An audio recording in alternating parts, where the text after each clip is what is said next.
আসসালামু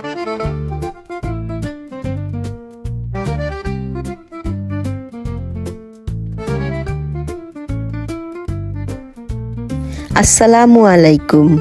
আশা করছি সকলেই সুস্থ আছেন, ভালো আছেন। আজকে শেয়ার করছি প্রিয়জনের সাথে নাস্তার টেবিলের কিছু আলাপসালাপ। প্রিয়জনদের সাথে চোখের দেখা সচরাচর হয়নি।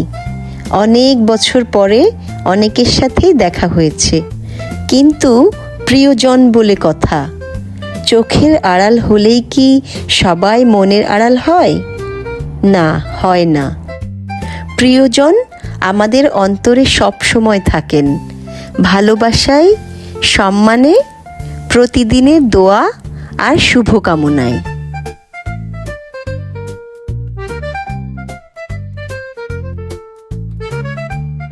সাত সকালের নাস্তার গ্যাদারিং, তাও আবার পুরান ঢাকার কোনো একটা ঐতিহ্যবাহী রেস্টুরেন্টে। নাস্তা খাওয়াটা ছিল উপলক্ষ মাত্র। দেখা হওয়া, কথা হওয়া আর ভালোবাসার টান ছিল এই আয়োজনের মুখ্য উদ্দেশ্য বা পারপাস।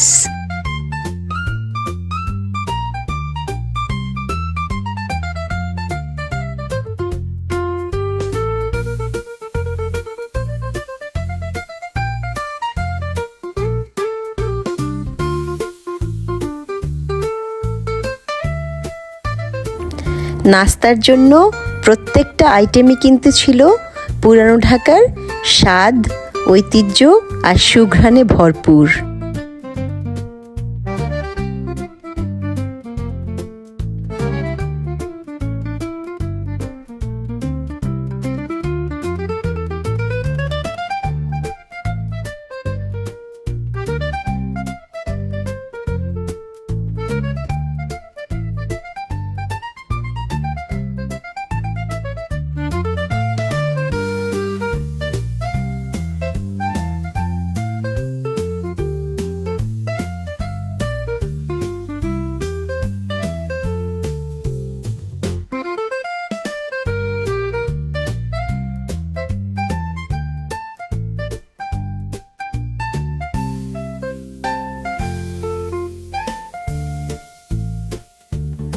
এখানে আরও কিছু প্রিয়জনদের আসার কথা থাকলেও তাদের সময় ও সুযোগের অভাবে এই আয়োজনে তাদের সাথে আর দেখা হলো না।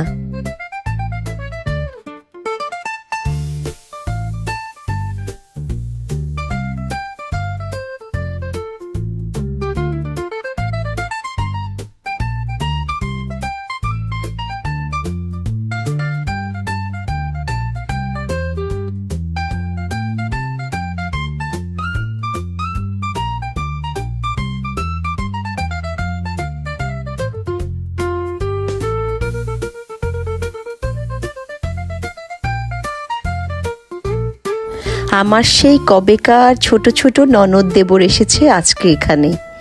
হাতে পায়ে ওদের এত বড় হওয়া দেখে আমি তো রীতিমতো চমকে গেলাম। অনেককে বিশ্বাস করাতেই হয়তো কষ্ট হবে। জানেন, এই পিচ্চিগুলো আমার বিয়ের সময় ছিল ক্লাস 3, 4 অথবা 5-এর স্টুডেন্টস। এদের মধ্যে কেউ কেউ আবার স্কুলও শুরু করেনি তখনও। ভাবা যায় দিন, মাস, বছরগুলো কত দ্রুত চলে যায়।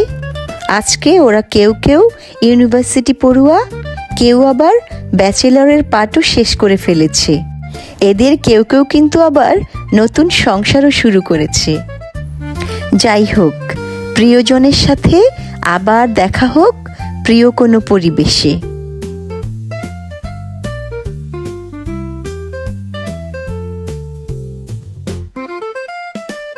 এই সুন্দর হাসি মুখগুলোর অমলিন হাসিটুকু বারবার ফিরে আসুক, এই দোয়া রেখে শেষ করছি।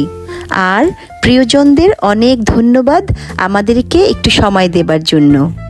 আমার প্রবাসী ব্যস্ত জীবনে ফুল টাইম কাজ আর উইকেন্ডে নিজের পড়াশোনা সহ সংসারের ভুরি ভুরি কাজের মাঝে কবে যে এমন রিল্যাক্স করে চা খেয়েছি ভুলেই গিয়েছি।